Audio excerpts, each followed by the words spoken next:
मधुमेह हा एक जागतिक आजार आहे। मधुमेहाचे जगभरात करोडो रुग्ण आहे। भारत हा जगामध्ये डायबिटीज पेशंट असण्यामध्ये एक नंबरच्या मार्गावर आहे। तसंच या मधुमेहाचा एक जागतिक स्तरावर अभ्यास करण्यात आला आणि त्यात मधुमेहाचे मुख्य कारण शोधण्याचे प्रयत्न करण्यात आला। या मोठ्या प्रमाणात झालेल्या अभ्यासामध्ये साधारण 20 दशलक्ष लोकांचा अभ्यास केला गेला, ज्यांना टाईप 2 डायबिटीज सापडण्यात आला आणि असे समजले की त्यातील 70% लोकांना म्हणजे जवळजवळ 14 दशलक्ष लोकांना डायबिटीज होण्याचे मुख्य कारण हे त्यांचा चुकीची आहार घेण्याची पद्धत हे आहे।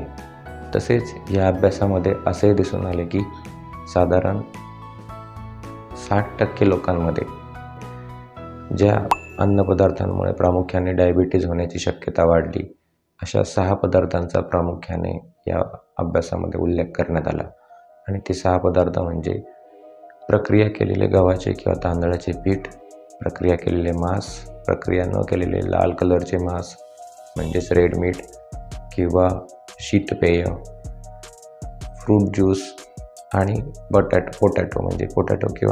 पोटॅटो चिप्स अशा पदार्थांमुळे डायबिटीज होण्याची शक्यता या पेशंट्समध्ये वाढलेली दिसली। तसेच 40% लोकांमध्ये असे दिसून आले की काही अन्नपदार्थांचे सेवन हे लोक करत नव्हते, म्हणून यांना डायबिटीज होण्याची शक्यता वाढली आणि ते पदार्थ म्हणजे की हे लोक संपूर्ण धान्य असलेले पदार्थ खात नव्हते, त्याच्यानंतर दही किंवा ताकाचं प्रमाण कमी होतं, संपूर्ण फ्रूट्स असे खात नव्हते, हिरव्या पालेभाज्या खाण्याचे प्रमाण कमी होते आणि जे सुकामेवा म्हणजे आपण काजू, बदाम, अक्रोड आणि बाकीचे जे सुकामेवामध्ये येतात ते पदार्थ खाण्याचे प्रमाण या लोकांमध्ये कमी होतं, म्हणून त्यांच्यामध्ये डायबिटीज होण्याची शक्यता वाढली होती।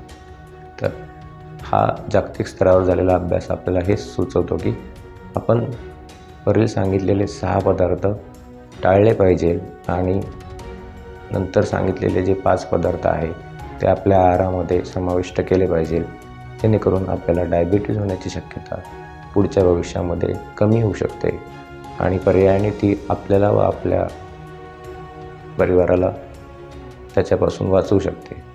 हे आपण जाणून घेतले पाहिजे आणि त्याप्रमाणे आपली वर्तणूक ठेवली पाहिजे। धन्यवाद।